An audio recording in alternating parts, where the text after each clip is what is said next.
یک پسر بچه که 14 ساله بود، حافظ کل قرآن میگه.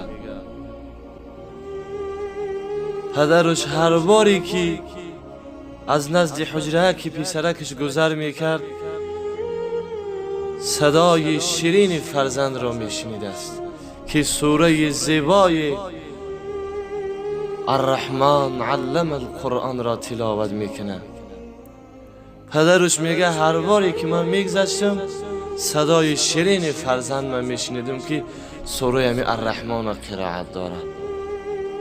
این قصه حقیقی هست برادرای عزیز.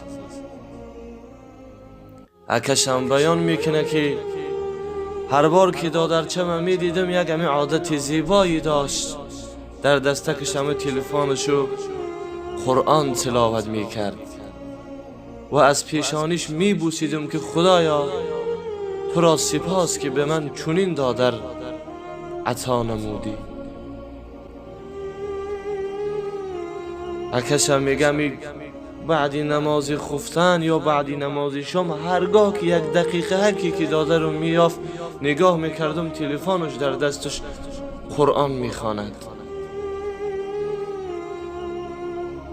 پسر بچه که 14 ساله به بیماری معده گرفتار میشود، 2 روز در بستر بیماری، بعد از 2 روز از دنیا میگذرد.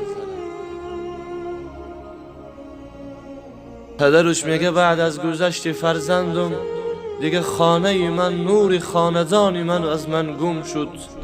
او راحتی که در وجودم بود او راحت از وجود من گم شد. میگه نمازی بامداد بود، وقتی که خواستم که برای وضوع بخیزم آمدم میگه از حجره فرزندم صدای فرزندم که سوره الرحمن میخوان میگه میبرامد. وجود من لرزه گرفت که وای خدایا مگر فرزندی من زنده شده است.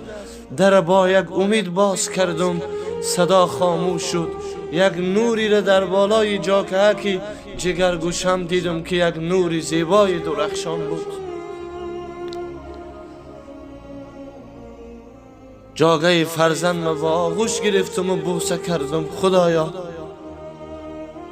فرزندی ما امروز در خانه قبر است، ولی این صدا از کجا بود؟ اکشم بیان میکنه، اکیم پسرک میگه که بعد از نماز خفتن میگه می آمدم مرا میگه سوره الرحمن شنیدم. وقتی که در باز کردم او صدا خاموش شد، ولی همون نور در بالا که جاگه که دادرم دیدم و همون روزها را در خاطرم آوردم که دادر جانی ما چی کار میکرد؟ همیشه قرآن تلاوت میکرد، بلبل خاندان ما بود. این واقعه چند روز پی هم میگه رخ داد.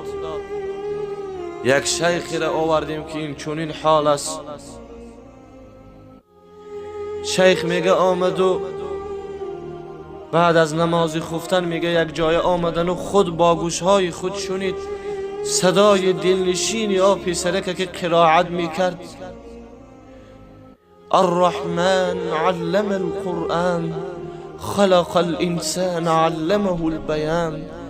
با صدای شیرین خودش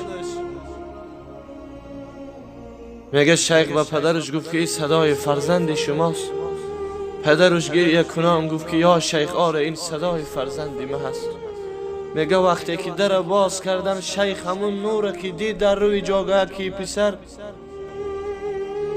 گریه کنان گفت والله قسم تا دم قیامت این صدا از همین خاندان خواهد برآمد.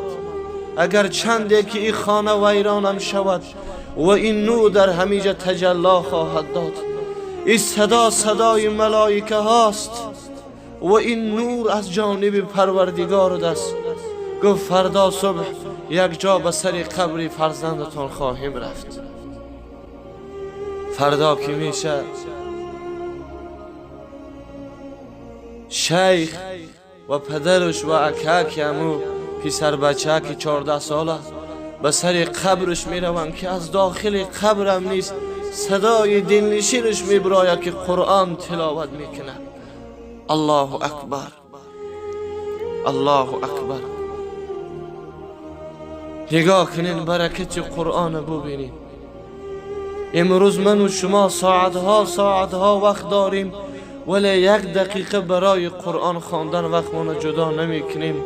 ساعتها در اینترنت میشینیم، ساعتها واتساپ، ساعتها وایبر و ایما و اینستاگرام و کانتکت و قور و بلاش.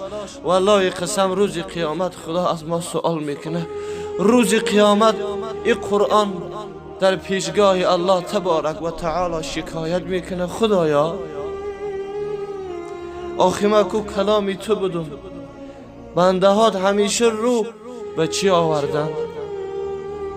به کارهای بیفایده، ولی مرا یک بار قرائت نکردن، یک بار از محبت مرا قرائت نکردن، مرا باز نکردن، مرا نخواندن یک بار. من از اینها شکایت میکنم. تو در اون روز چی میگی؟ چی میگی در اون روز؟ بهترین درجه را روز قیامت کدام اشخاص دارن میدانید؟ در روز قیامت میگه ملائکه ها گروه رو میگه چونان میگه می صف زده میگه میبیارن، همه در تعجب میافته که چی گروهی باشن، این قدر گروهی که با این قدر عظمت میبیاین. ملائکه ها گیرچان کردگی هستن.